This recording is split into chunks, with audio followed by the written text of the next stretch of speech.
સર્વેને જય શ્રી કૃષ્ણ. આજે આપણે જાણીશું પદ્મિની એકાદશી વ્રત કરવાની વિધિ, વાર્તા અને મહાત્મ્ય. યુધિષ્ઠરે ભગવાન શ્રી કૃષ્ણને કહ્યું, હે ભગવાન, અધિક માસની શુક્લ પક્ષની એકાદશીનું શું નામ છે, એની શું વિધિ છે અને એના મહાત્મ્ય વિશે જણાવવાની કૃપા કરો. ભગવાન શ્રી કૃષ્ણ બોલ્યા, હે રાજન, અધિક માસની શુક્લ પક્ષની એકાદશી અનેક પુણ્યને આપનારી છે. એનું નામ પદ્મિની છે. આ એકાદશીના વ્રતથી મનુષ્ય વિષ્ણુલોકમાં જાય છે. આ પદ્મિની એકાદશી અનેક પાપોને નષ્ટ કરનારી છે. કળિયુગમાં સંસારરૂપી બંધનોથી છોડાવનારી છે, તેમજ તમામ મનોરથો પૂર્ણ કરનારી છે. આના ફળ અને ગુણને ધ્યાનપૂર્વક સાંભળો. દશમના દિવસે એક વખત જમવું, 11ને દિવસે વ્રત કરી, ઉપવાસ કરી, પાણીનો પણ ત્યાગ કરવો, એ વ્રત નિમિત્તે જાગરણ કરવું અને 12ના દિવસે બ્રાહ્મણોને ભોજન કરાવીને પારણા કરવાથી મનુષ્ય વિષ્ણુના જેવા જ રૂપવાળા થાય છે. એવી જ રીતે જે મનુષ્ય પૂર્ણ શ્રદ્ધાથી આ પદ્મિની એકાદશીનું વ્રત કરે છે, તે પોતાનું ઈચ્છેલું આ લોકમાં તેમજ પરલોકમાં પણ મેળવે છે.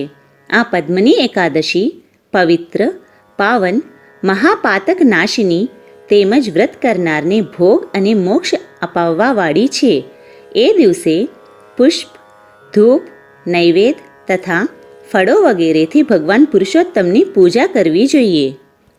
એકાદશીના આગલા દિવસે એટલે કે દશમના દિવસે પદ્મિની એકાદશીનું વ્રત કરનારે કાસુ, અડદ, મસૂર, ચણા, કોદરા, શાક, મધ, પારકું અન્ન, 2 વખતનું ભોજન અને સ્ત્રી સમાગમ, આ 10 વસ્તુઓનો ત્યાગ કરવો જોઈએ.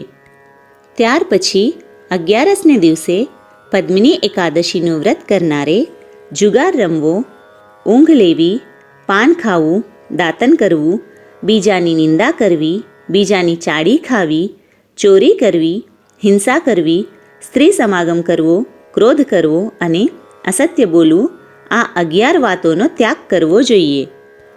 ત્યાર પછી 12ને દિવસે પદ્મિની એકાદશીનું વ્રત કરનારે કાસુ, અડદ, મસૂર, દારૂ, મધ, તેલ, દુર્જનો સાથે વાર્તાલાપ, વ્યાયામ, પરદેશ ગમન, 2 વખતનું ભોજન, સ્ત્રી સાથે સમાગમ અને બળદની પીઠ ઉપર સવારી, આ 12 વસ્તુઓનો ત્યાગ કરવો જોઈએ.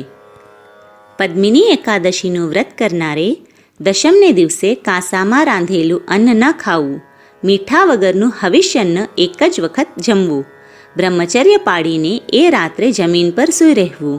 11ને દિવસે સવારે વહેલા ઉઠવું, નિત્યકર્મ કરી, દાતન ન કરવું પણ મુખ અને દાંત સારી રીતે સાફ કરી 12 કોગળા કરવા. સૂર્યોદય થતાં પ્રભુનું સ્મરણ કરતાં કરતાં નદી કે તળાવે જઈ સ્નાન કરવું. સ્નાન કરતાં પહેલાં ગાયનું છાણ, માટી, તલ, દર્ભ લઈને શરીરને ચોપડી આમળાનું ચૂર્ણ લગાડી સ્નાન કરવું. સ્નાન કરતી વખતે ગંગા, યમુના, સરસ્વતી, કાવેરી વગેરે નદીઓનું સ્મરણ કરવું. ત્યાર પછી સ્વચ્છ ધોયેલું વસ્ત્ર પહેરી પિતૃતર્પણ કરવું. પુરુષોત્તમ ભગવાનની અથવા તો રાધા કૃષ્ણની 1 અથવા અડધા તોલાની શક્તિ પ્રમાણે મૂર્તિ બનાવડાવી. તાંબાનો કે માટીનો ઘડો સ્વચ્છ પાણીથી ભરી અન્નના ઢગલા ઉપર ગોઠવવો. એના ઉપર વસ્ત્ર વીંટાળી ડાંગરથી ભરેલું પાત્ર એના ઉપર મૂકવું. ત્યાર પછી એમાં મૂર્તિને પધરાવી કપૂર, પુષ્પ, ધૂપ વગેરેથી એનું પૂજન કરવું. ત્યાર પછી નૈવેદ્ય ધરાવી આરતી ઉતારવી. પછી ભજન કીર્તન વગેરે કરવું. એ દિવસે જૂઠું ન બોલવું. પતિત તેમજ અધમ પુરુષો સાથે પણ ન બોલવું. બ્રાહ્મણ તેમજ ગુરુની નિંદા ન કરવી. તે દિવસે બની શકે તો નિર્જળા ઉપવાસ કરવો. જો પાણી વગર ન રહેવાય તો પાણી પીવું, અગર તો દૂધ પીવું. રાત્રે જાગરણ કરતી વખતે વાજિંત્રો સહિત ધૂન, ભજન, કીર્તન વગેરે કરવું. પ્રહરે પ્રહરની ભગવાન વિષ્ણુની પૂજા કરવી. 12ને દિવસે સૂર્યોદય થતાં નદી કે તળાવે જઈ સ્નાન કરી ઘડાનું વિધિસર પૂજન કરી વિસર્જન કરવું. મૂર્તિ સહિત ઘડો બ્રાહ્મણને દાનમાં આપી દેવો. પછી બ્રાહ્મણોને ભોજન કરાવી એમને યથાશક્તિ દાન દક્ષિણા આપવી. પછી પોતાના કુટુંબીજનો સાથે ભોજન કરવું. હે રાજન, આ પ્રમાણેની વિધિથી જે મનુષ્ય પદ્મિની એકાદશીનું વ્રત કરે છે એના સર્વ કામો સફળ થાય છે અને સુખને પ્રાપ્ત કરે છે. હવે એનો મહિમા સાંભળો. ત્રેતાયુગમાં માહિષ્મતી નામની નગરીમાં હૈદય નામનો એક રાજા રાજ્ય કરતો હતો. તેના વંશમાં એક મહાપરાક્રમી રાજા થઈ ગયો જેનું નામ કાર્તવીર્ય હતું. એ રાજાને 100 પત્નીઓ હતી. એમાંથી કોઈને પણ રાજ્ય સંભાળી શકે એવો યોગ્ય પુત્ર ન હતો. ત્યારે તેને આદરપૂર્વક પંડિતોને બોલાવ્યા અને પુત્ર પ્રાપ્તિ માટે યજ્ઞ કર્યો, પણ બધું અસફળ રહ્યું. જેમ દુઃખી માણસને ભોગ નીરસ લાગે છે એમ જ રાજાને પોતાનું રાજ્ય પુત્ર વિના દુઃખમય પ્રતીત થવા લાગ્યું. અંતમાં રાજા તપ દ્વારા જ સિદ્ધિ પ્રાપ્ત થશે એમ વિચારીને તપ કરવા માટે વનમાં ચાલ્યો ગયો. એની પત્ની પ્રમદા પણ વસ્ત્રોલંકારોને ત્યાગ કરીને પોતાના પતિ સાથે ગંધમાદન પર્વત પર ચાલી ગઈ. એ સ્થાન પર રાજાએ 10,000 વર્ષ સુધી તપસ્યા કરી, પરંતુ તેમ છતાં સિદ્ધિ પ્રાપ્તિ ન થઈ. કઠોર તપના કારણે રાજાના શરીરમાં ફક્ત હાડકાં જ રહી ગયા. પોતાના પતિની આવી સ્થિતિ જોઈ પ્રમદા દુઃખી થઈ ગઈ. એક દિવસ તેને વિનય સહિત મહાસતી અનસૂયાજીને પૂછ્યું, હે દેવી અનસૂયા, અમે તમામ પ્રકારના દાન, વ્રત, તપ કરવા છતાં અમને એનું કોઈ ફળ મળ્યું નથી. મારા પતિને તપસ્યા કરતાં કરતાં 10,000 વર્ષ થઈ ગયા, પરંતુ હજુ સુધી ભગવાન પ્રસન્ન નથી થયા કે જેનાથી અમને પુત્ર પ્રાપ્ત થાય. આનું કારણ શું છે?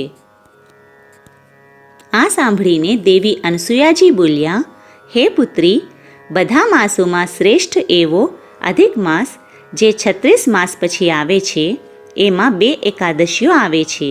આમાં આવનારી શુક્લ પક્ષની એકાદશીનું નામ પદ્મિની અને કૃષ્ણ પક્ષની એકાદશીનું નામ પરમાં છે. તું પદ્મિની એકાદશીનું વિધિ વિધાનથી અને સંપૂર્ણ શ્રદ્ધાથી વ્રત અને જાગરણ કરજે, જેથી ભગવાન પ્રસન્ન થઈને તમને ચોક્કસ પુત્ર આપશે. ત્યાર પછી મહાસતી અનસૂયાજીએ વ્રતની વિધિ બતાવી. રાણી પ્રમદાએ અનસૂયાજી દ્વારા જણાવેલ વિધિ પ્રમાણે એકાદશીનું વ્રત અને રાત્રિ જાગરણ કર્યું. આમ કરવાથી શ્રી વિષ્ણુ એના પર ઘણા પ્રસન્ન થયા અને ગરુડ પર સવાર થઈ તેની પાસે આવ્યા અને તેને વરદાન માંગવા માટે કહ્યું. રાણીએ ભગવાનને વંદન કરતાં કહ્યું, હે પ્રભુ, જો તમે મારા પર સાચે જ પ્રસન્ન થયા હો તો મને એવો અજેય પુત્ર આપો કે જેને તમારા સિવાય કોઈ દેવ, દાનવ કે માનવ જીતી ના શકે. પ્રમદાનું વચન સાંભળી શ્રી વિષ્ણુ બોલ્યા, હે પ્રમદા, અધિક માસ મને ઘણો જ પ્રિય છે. એમાં પણ એકાદશી તિથિ મને સૌથી વધારે પ્રિય છે. આ એકાદશીનું વ્રત અને રાત્રિ જાગરણ તે વિધિપૂર્વક, ભક્તિભાવપૂર્વક અને પૂર્ણ નિષ્ઠાથી કર્યું છે. આથી હું તારા પર અત્યંત પ્રસન્ન છું. તથાસ્તુ, તારી મનોકામના પૂર્ણ થાવ. આમ કહી શ્રી વિષ્ણુ અંતર્ધ્યાન થઈ ગયા. વરદાન મેળવી હર્ષ પામતા રાજા રાણી પોતાના રાજ્યમાં પાછા આવ્યા. વખત જતાં તેમને ત્યાં મહાબળવાન અને અતિ પરાક્રમી પુત્રનો જન્મ થયો. આથી રાજા રાણી અને પ્રજાજનો ખુશીમાં ડૂબી ગયા. આ બધો પદ્મિની એકાદશીના વ્રતનો પ્રભાવ હતો. હે ધર્મરાજા, જે અધિક માસમાં આવતી પદ્મિની એકાદશીનું વ્રત કરે છે, ભગવાન પ્રસન્ન થઈ તેને દર્શન આપે છે. એ સર્વ પાપોથી મુક્ત થઈ મોક્ષનો અધિકારી બને છે. આ એકાદશીનું મહાત્મ્ય જે વાંચે છે કે સાંભળે છે તેને 1,000 ગાયોનું દાન કર્યાનું ફળ મળે છે.